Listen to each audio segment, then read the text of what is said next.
사람은 나이가 들수록 질문을 멈춘다. 이미 충분히 알고 있다고 생각하거나 이제 와서 무엇을 바꿀 수 있겠냐는 체념이 마음을 잠식한다. 그러나 인생이 깊어질수록 질문은 더 절실해진다. 나는 지금 잘 살고 있는가? 이 선택은 누구의 것이었는가? 소크라테스는 묻는 사람만이 무너지지 않는다고 믿었다. 그에게 삶은 정답을 따르는 것이 아니라 끝없이 되묻는 과정이었다. 그 질문이 마음을 흔들고 그 흔들림 속에서 사람은 깨어난다. 삶이 불확실할수록 입을 닫는 것이 아니라 묻는 법을 다시 배워야 한다. 이제 우리는 소크라테스가 남긴 질문의 길을 따라가고자 한다. 그 길은 고요하지만 결코 가볍지 않다. 첫 번째, 모른다는 것을 아는 자만이 흔들리지 않는다. 사람은 살수록 안다고 생각한다. 경험이 쌓이고 판단이 빨라지고 말도 단호해진다. 그러나 소크라테스는 나는 내가 모른다는 것을 안다고 했다. 그 말은 단순한 겸손이 아니었다. 모른다는 자각이 있어야 비로소 질문이 시작되고 질문이 있어야 삶은 정지하지 않는다. 한 남성은 은퇴 후에도 나는 웬만한 건 다 해봤다며 주변의 조언을 듣지 않았다. 하지만 어느 날 자녀가 이렇게 말했다. 아버지는 항상 말씀만 하시고 우리가 뭘 원하는지 한 번도 묻지 않으셨어요. 질문은 타인을 위한 것이 아니라 스스로를 지키는 것이다. 모른다는 말 속에 배움의 문이 열리고 사람은 그 문 앞에서 다시 겸허해진다. 두 번째, 질문은 흔들리는 마음을 붙잡아주는 닻이다. 삶은 끊임없이 우리를 흔든다. 가족, 건강, 관계, 노후, 어느 것 하나 쉽게 흘러가지 않는다. 그럴 때 사람은 묻는 것을 멈추고 정답을 복사하려고 달려든다. 소크라테스는 말했다. 질문하지 않는 삶은 살 가치가 없다. 그에게 질문은 불안을 이기는 도구가 아니라 불안을 마주보게 해주는 거울이었다. 한 여성은 가족 간 갈등으로 깊은 우울을 겪었다. 모두를 만족시키려 했지만 끝내 실패했고 그제야 자신에게 물었다. 나는 왜 늘 참기만 했을까? 그 질문 하나가 자기 삶의 반환점이 되었다. 혼란은 사라지지 않는다. 그러나 질문은 그 혼란을 헤쳐나갈 나침반이 될 수 있다. 세 번째, 말로 이기려 하기보다 질문으로 마음을 여는 것이 먼저다.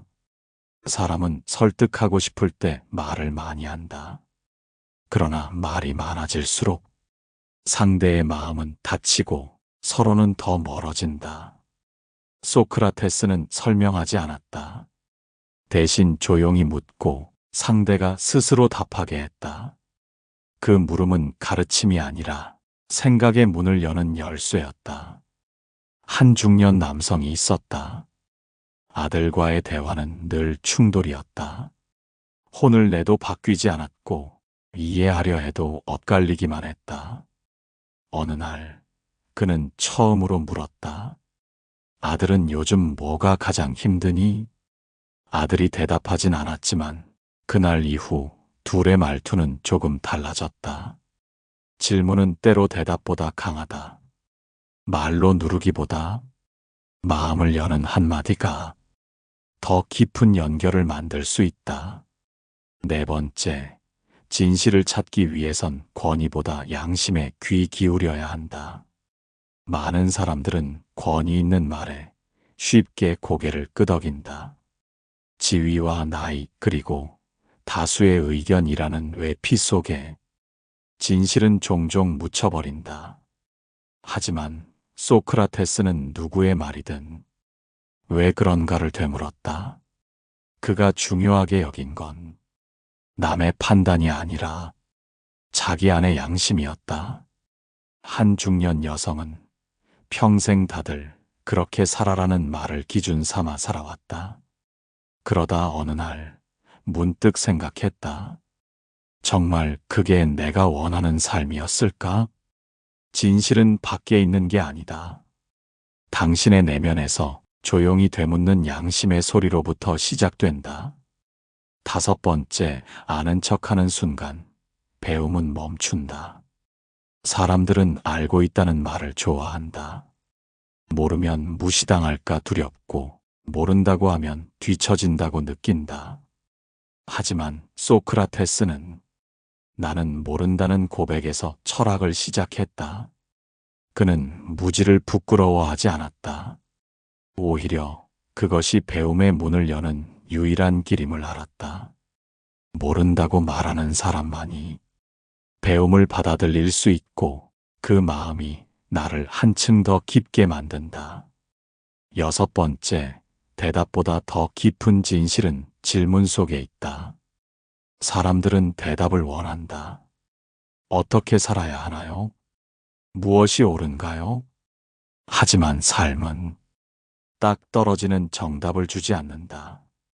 소크라테스는 답을 주지 않았다. 대신 더 깊은 질문을 남겼다. 그 질문을 붙들고 생각하고 흔들리고 때로는 혼자 걷게 만들었다. 한 여성은 암 진단을 받고 누구에게도 쉽게 위로받을 수 없었다. 그때 머릿속에 이런 생각이 들었다. 나는 이제 어떻게 살고 싶은가? 그 물음 하나가 두려움 속에서도 자신의 삶을 붙드는 힘이 되었다. 정해진 답이 없는 인생 속에서 질문은 사람을 깨어있게 만든다. 일곱 번째, 진심이 담긴 질문이 진짜 대화를 만든다. 말은 많지만 대화는 없다. 사람들은 자주 말하지만 그 안에 진심이 담기지 않아. 서로 이해하지 못한 채 흩어진다. 소크라테스는 질문으로 대화를 시작했다. 그의 물음은 상대의 신념을 흔들기 위한 것이 아니라 마음속 깊은 생각을 꺼내기 위한 것이었다. 한 중년 부부가 있었다. 습관처럼 주고받는 말은 있었지만 어느 날 아내가 이렇게 물었다. 당신, 요즘 뭐가 제일 힘들어? 그 질문은 오랜 침묵을 깼고 그날의 대화는 처음처럼 깊었다. 진심이 담긴 질문 하나면 관계는 다시 시작될 수 있다. 말을 잘하려고 노력하기보다 마음을 여는 대화를 시작하라. 여덟 번째, 말하지 못한 마음도 질문 하나면 다시 이어진다. 사람 사이에는 말로는 다 풀 수 없는 시간들이 있다.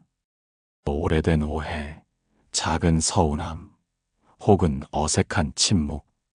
그 모든 것은 결국 묻지 않았기 때문에 쌓여온 것들이다. 소크라테스는 말로 가르치지 않았다.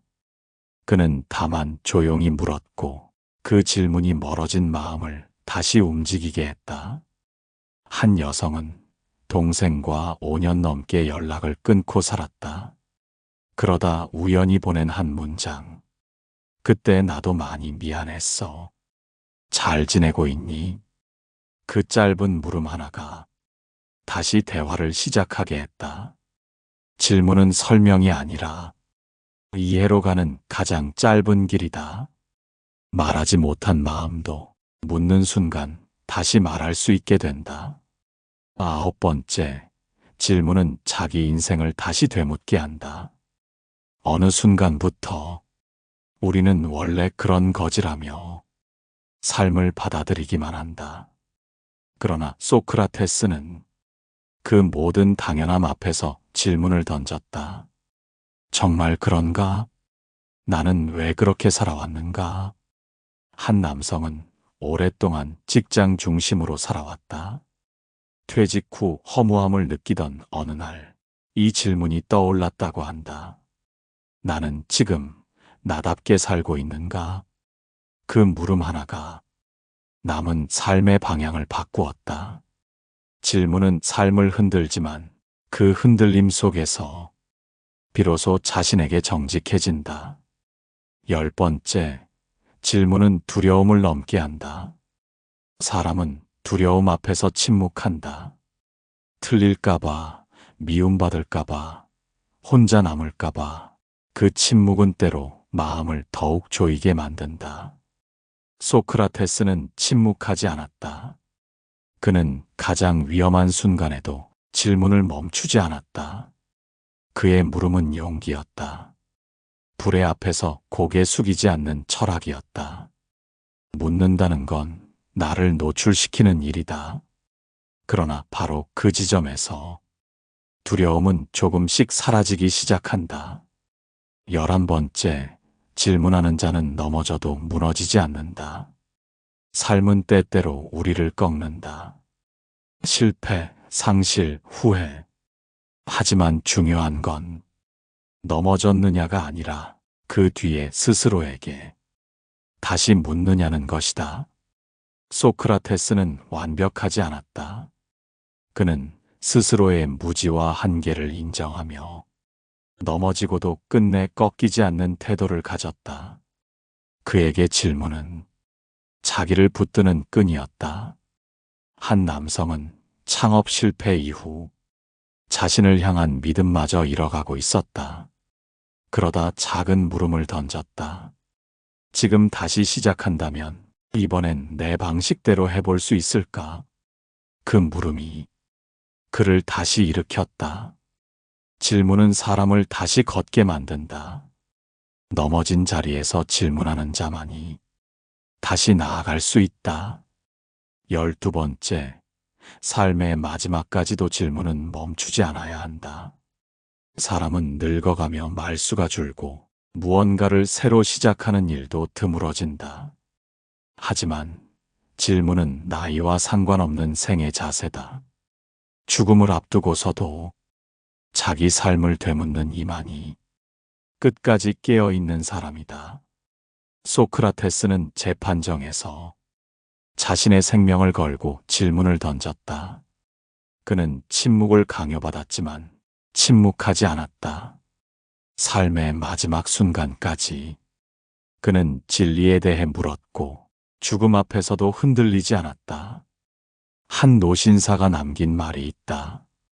삶의 끝에서 내 삶이 옳았는지 보다 내가 끝까지 나에게 솔직했는가를 묻고 싶습니다.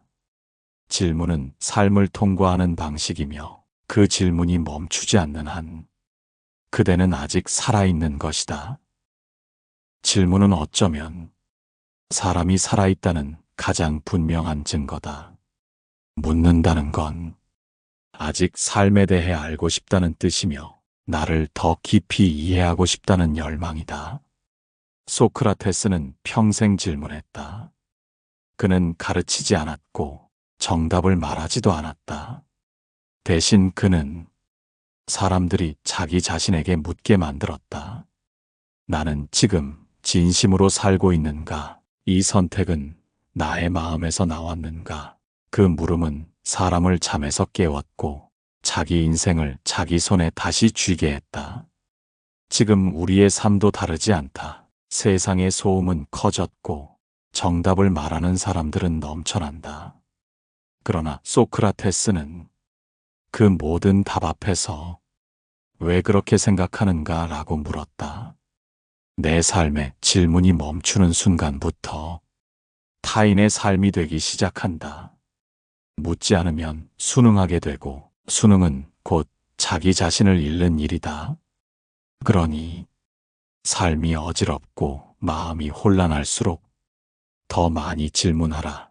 그 질문 속에 그대의 진심이 깃들어 있다. 시청해 주셔서 감사합니다.